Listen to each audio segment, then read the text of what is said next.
that's what I do in the morning. It's usually my morning routine, waking up, looking in the mirror, pretending there's an audience of one, because that's how we're living these days. What's up, everybody? Happy Sunday.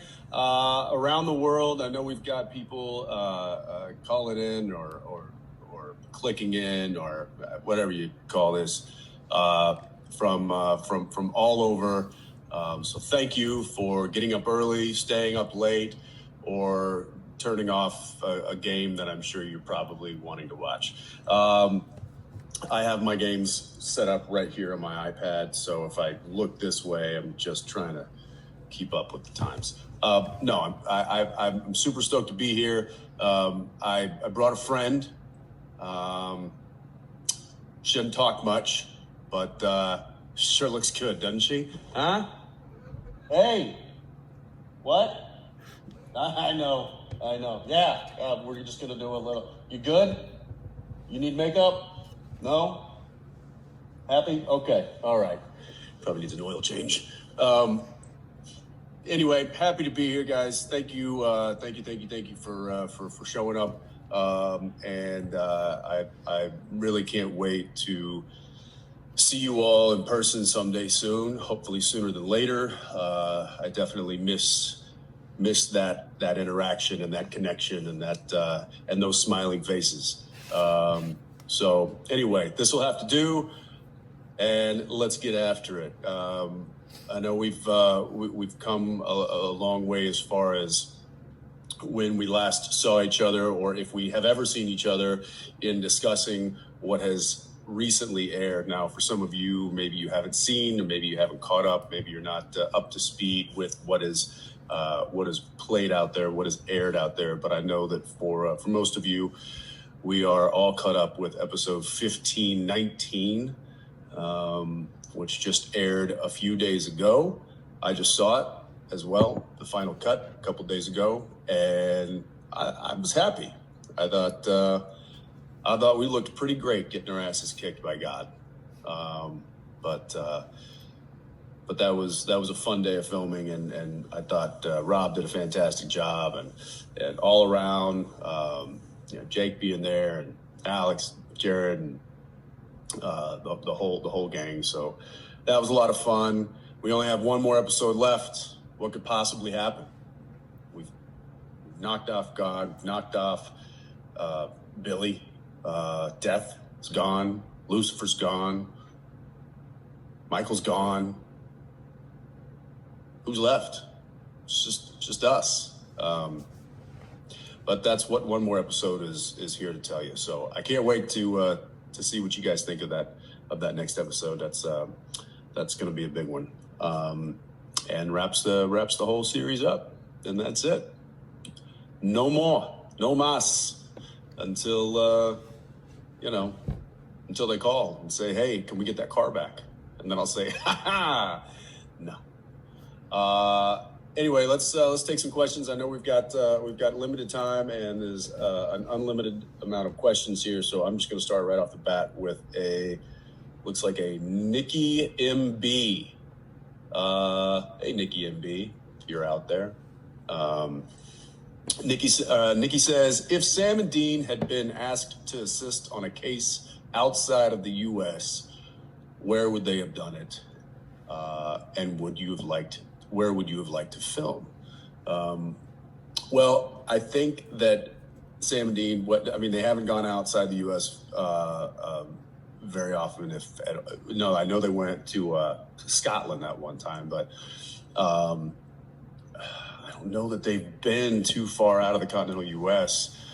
And that is largely in part because we couldn't take the show there just from a budgetary standpoint. And so the writers are very smart. The very beginning of the show, I don't know if you remember a little episode called Phantom Traveler. Dean was a terrible flyer. So the idea of getting in a plane and flying for hours upon hours, I don't think was something that Sam would have ever been able to talk Dean into, which is another reason why they kept driving this sucker around.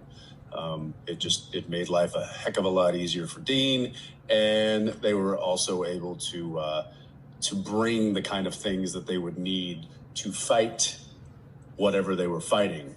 I'm not sure that the airport security would allow the stuff that's in that trunk through the conveyor belt.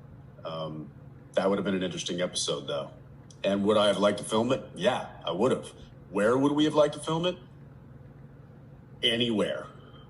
I think just going somewhere would have been great. There's a lot of great stories and folklore in many different countries out there. I mean, you could just throw a dart and start packing, but packing all that stuff, that might have been a funny episode. I would have liked that one. All right, moving on. Mary J. Hi, Jensen. My question is, can you please tell us about your new project with Daniil? Love you guys infinitely. Thank you, Mary J. Yeah, so Daniil and I have a new production company under the Warner Brothers studio umbrella. They have graciously asked us to form a company and start finding projects that speak to us, that we really like, and that we want to produce into TV shows for broadcast television, streaming platforms, you name it. We've been taking a lot of meetings, talking to a lot of producers, a lot of directors, a lot of writers, even actors, and we've got a couple of projects that we're working on right now. Obviously, with the virus and COVID and everything, that has slowed our industry down to a crawl. So things aren't moving real fast as far as the industry goes, but things are still moving, and we've got some ideas, and we've got some people working on ideas, and hopefully those ideas come to light, and I can share them with all of you. When they do, I will, and I hope you'll follow me there. So that's what's up with that. Let's talk to, now I'm just going to pronounce it, but it looks like Mlikmz. Did I say that right? Did I get that right? MLIKMZ. I hope that's an acronym. It says, what has Supernatural taught you during these 15 years? Well, how to keep a car older than I am running. That's one thing, because she's pretty old. I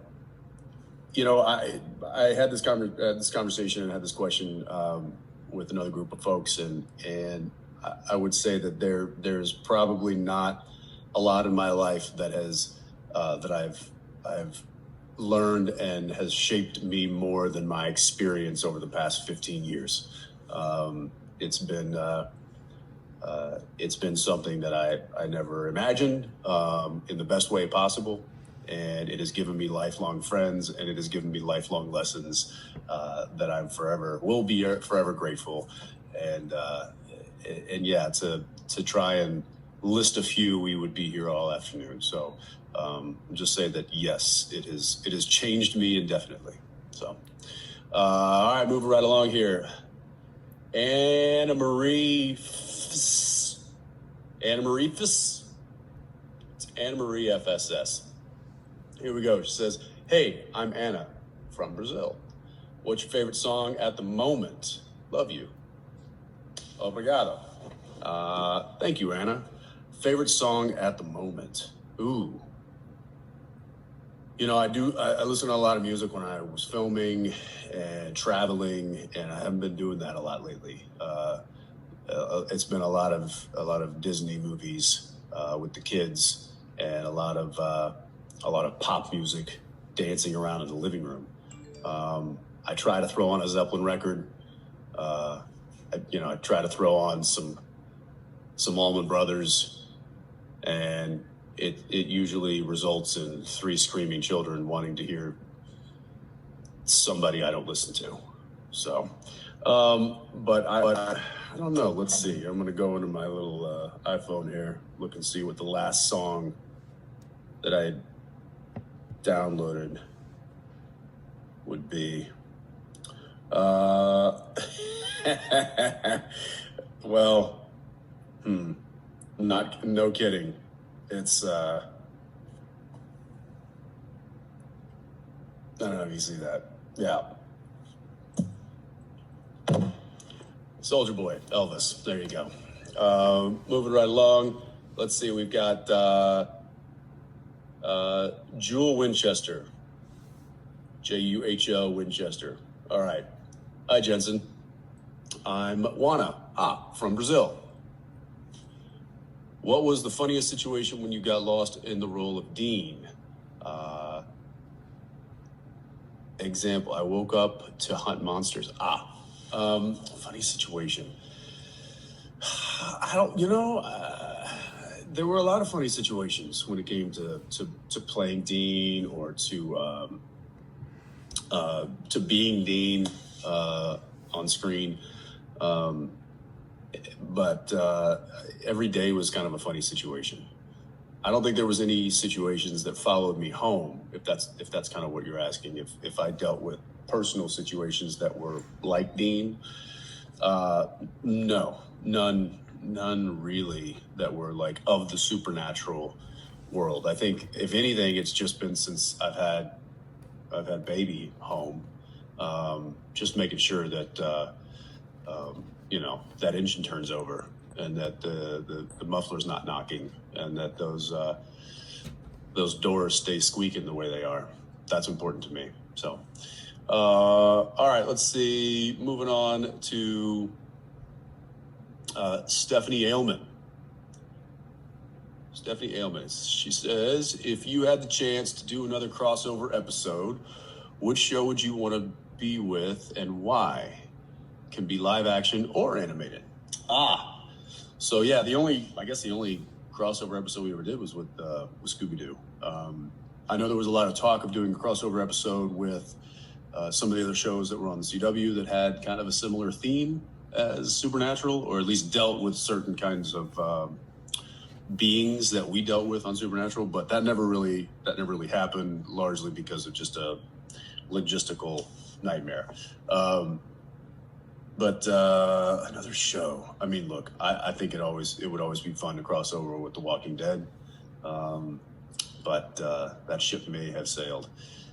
And I think it would have been fun to cross over with what's another episode? What's another show?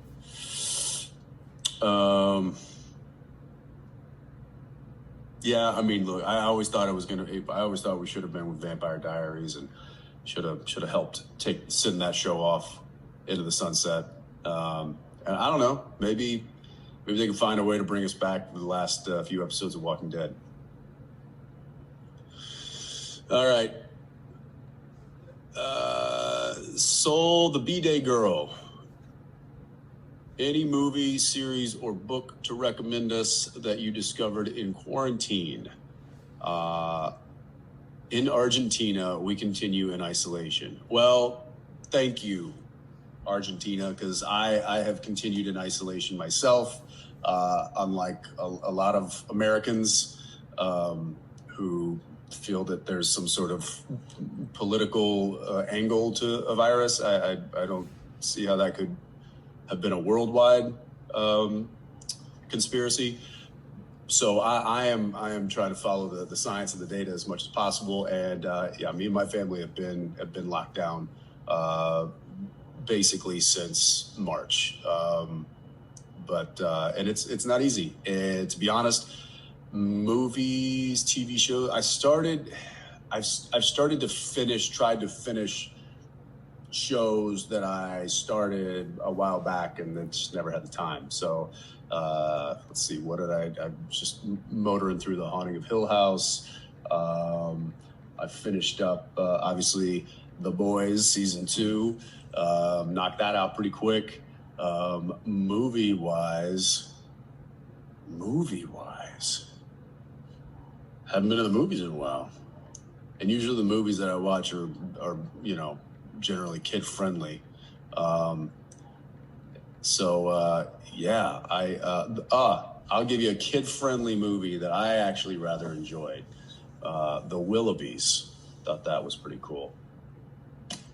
That's all I can help you with. Moving along, we got Kaltman, Cal T. Man. Sure.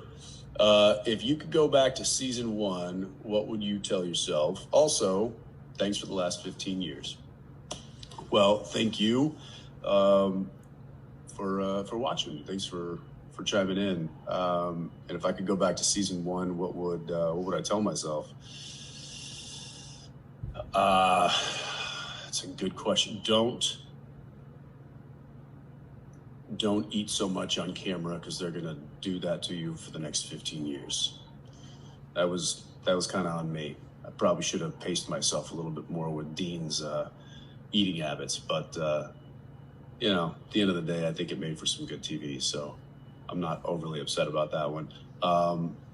15, I mean, look, season 1, I think I would go back and tell myself exactly what I did tell myself in season 1, which is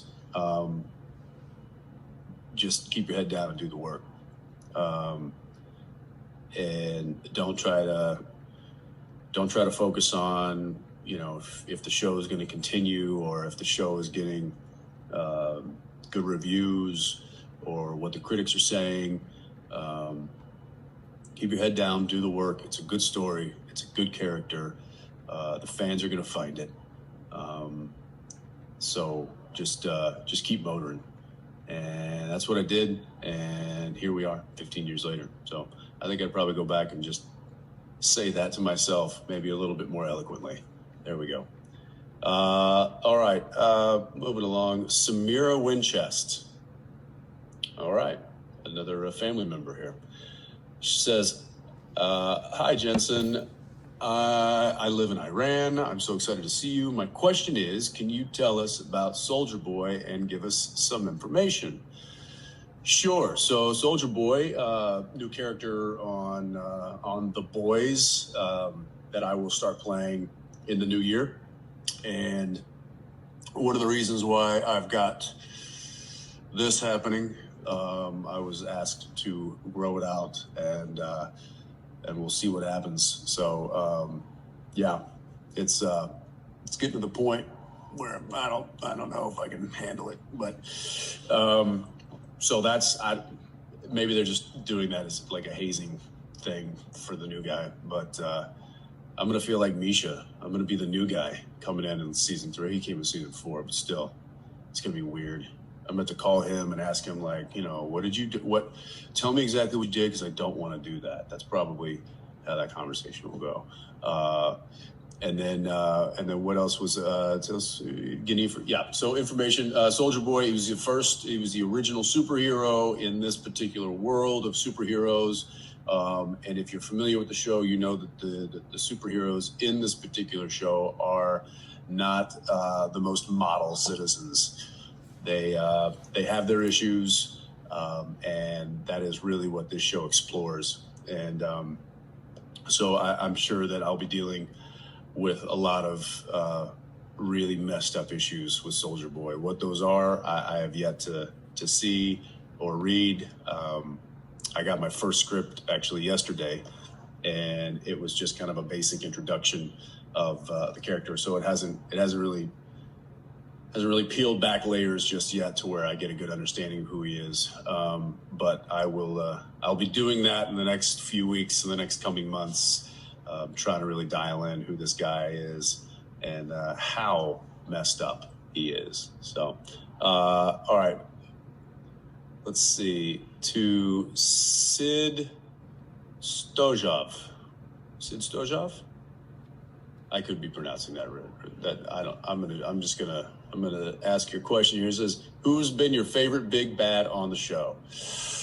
Ooh, favorite big bad. We've had a lot of really, really good ones. I mean, I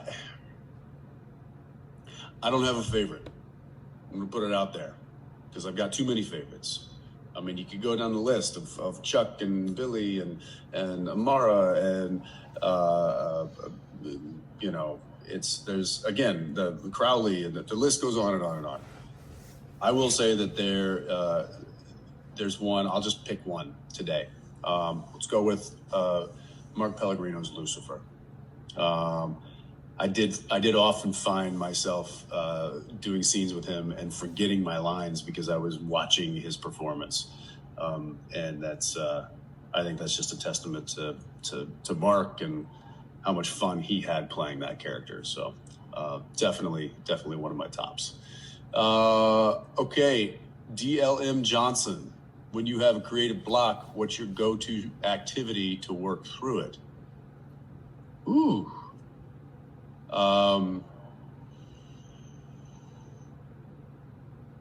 Get up, walk around. Yeah, get up, walk around. I know that like this is something that I run into quite often when I'm directing. Because it's, I like to say that the script is basically a problem. It's like think of it as like a math problem, and it's up to the director to solve it. How are we going to take what's on the page and make it visual on camera?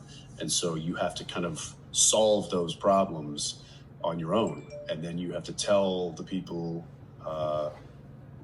what you need and the tools that you need in order to create the solution.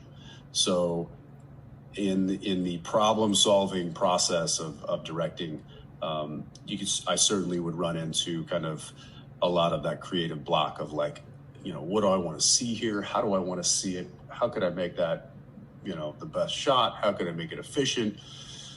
And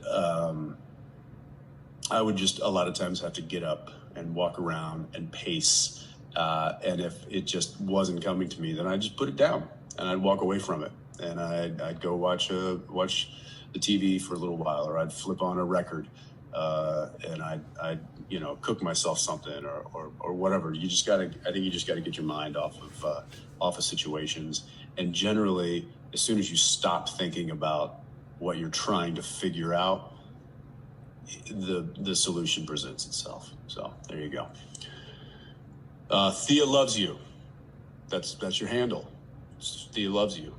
I love that, because then you're just giving out love to everybody. It's just, hey, it's Thea loves you. I like that. That's cool. All right, Thea. With the exemption of original Dean, which version of Dean has been your favorite to play? Sending love from the Philippines. Well, sending love right back. Favorite Dean. There wasn't a whole lot of variations with Dean. Sam got to play quite a lot of different varieties of Sam, and he also got to play a lot of different, I'd say, character, or at least more characters than Dean ever did. But I'd say one of my most enjoyable kind of versions of Dean was the Dean that we found in Purgatory. Now, I know that's still kind of the same Dean. It's just he's in a different situation, but it was a version of him that was outside of what we normally see. And so I'd probably say the Purgatory Dean. Yeah. All right. SPN made me. Your handle is SPN made me cry. So sorry about that. Wasn't always our intention, but sometimes it was. So your question is, how many flannels do you own? Well, personally, enough. Dean, too many. It's really, I just own this one. And then through the computer, I'm able to change the color combo. So today I felt black and gray. Tomorrow, I don't know, maybe green and blue. But I've actually had that question before. How many flannels do you own? And my answer is enough. There we go. Next one, Gee Whiz. Jensen, how are you doing? Is it a big adjustment to have SPN over? Do you think the long COVID delay has helped or hindered that process? Well, Gee Whiz, I'm doing all right. I'm doing all right. I'd sure love to get back to a lot of the things that we aren't really able to do right now. And I'm excited when that day comes. But until then, it's just been, you try to make the most of what your situation is. And I think that if you got a good if you got some good people in your life, you got a good head on your shoulders, and you can try to figure things out and keep yourself busy, keep yourself entertained. So I've been trying to do just that. And I've got 3 young kids that keep me pretty occupied. So, but yeah, no, we're doing good. We're doing good. And I think that the COVID situation has certainly, as far as it relates to Supernatural, I would almost say that it has softened the blow of it being over, and that's because the show ended. Had the show ended and everything was normal, and I think it would have been a much more acute kind of situation, because everything would have been the same, but this one big, huge part of my life would have been gone. The fact that COVID happened, it was like the whole world changed for everybody. And so I kind of feel like we're all in this together. Not everybody's life just kept on going perfectly normal, and then mine changed drastically. Everyone has changed. So I kind of feel like it's taken the sting out of Supernatural being over, COVID. And I'm not, obviously I wish that COVID was gone and I wish it would go away. But as of right now, I guess the silver lining for me personally is that it is certainly taken the dramatics out of Supernatural being over, more so than I thought, had things been normal. So there you go. All right. Lorena Minotto. Hi, Jensen. Which actors did you get inspired at the beginning of your career? I mean, it was more actors that I had probably grown up watching, that were influential for me without me even knowing it. Like Harrison Ford, Bruce Willis, Kevin Costner. As far as like those action adventure guys, and then you go into looking at that from a comedy standpoint. I grew up watching the Pink Panther movies. I grew up watching Jerry Lewis movies. I think there's a lot of performances and certainly actors' careers that have inspired me, or at least helped shape me, just from exposure to them at a young age. And and those are kinds of some of the lessons, or the unintentional lessons that I learned early on, that I lean on quite a bit as I navigate through this career of mine, because I never had formal training as far as acting or scene study or character study or anything like that. So my acting study and scene study, character study, has just been real life and watching other people perform. Yeah. So, all right. Gailed it.